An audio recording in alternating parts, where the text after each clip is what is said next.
how you would like to lower property taxes, and one of your means for doing that was to take special education Yes. out of the schools. Yes. Given the fact that President Trump would like to cut special education Yes.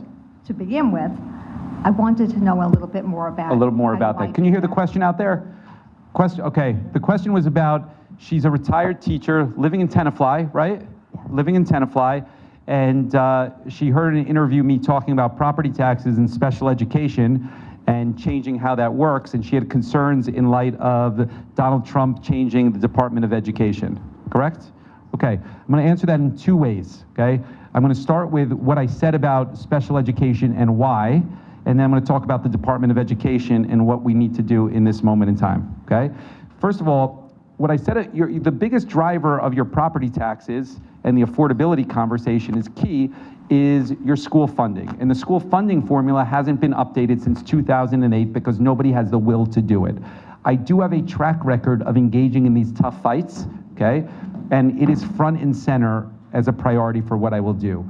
But there's a lot of ways that it should change, but one of the things that is priority for me is that special education is funded now by district, and it is a big cost driver because often you will have districts argue if it's not a service that's provided to that particular child, they get to send it out of the district, the child, and then they will argue the districts on who pays what ultimately, and as if you have more special education kids, high autism rates in the state of New Jersey, etc., it becomes a huge cost driver. My belief on the whole special education component of funding is that it should be covered from the state, a blanket coverage from the state. It will help your property taxes, number one, but more importantly than that on this, it will provide a better service to the parents that have a family member with special needs. So that's the reason why I think that you take it out of the school property taxes. With regards to the Department of Education overall, I think it's been a missed opportunity by Phil Murphy. And this goes back to something I said earlier about how do we stand up for our values. If I said to anybody in this room a year ago that somebody would abolish the Department of Education at a federal level, you would have said that sounds absurd. Nobody's going to do that, right?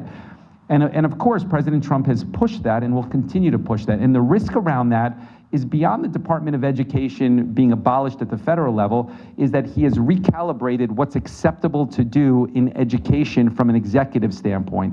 And that's going to be and have huge repercussions in New Jersey. I'm going to play that out for you. Let's say Bill Spadia was elected governor. Let's play that out. He's a very conservative MAGA mentality, and he's very proud of it, okay? Let's say he was the governor in November.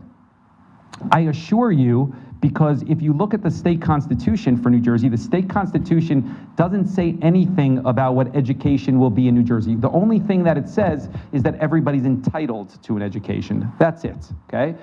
And what I believe is that if, let's say Spadia got elected, I am certain you would see vouchers, I am certain you would see religion in school, I am certain that you'd see outing of transgender kids, all of those things he would push. And what I say repeatedly is that when Donald Trump pushed this abolition of the Department of Education, most elected officials sent out a press release saying it's a terrible thing, I could do that. But the actionable step should have been at the governor's office while you have a Democratic governor, a Democratic state senator, and a Democratic assembly pushing guardrails for the Department of Education so that in the case, because at some point you will have a Republican governor in this state, and you got to protect public education, and that's not what they're doing today. So there's two parts to that. The first is defining how I mean by special education. The second thing is what can you do in this moment in time to better stand up to a President Trump and speak to our values? And I think that's a gap that we're not doing properly in New Jersey, okay? Well, thank you. Somebody, any questions in the cheap seats?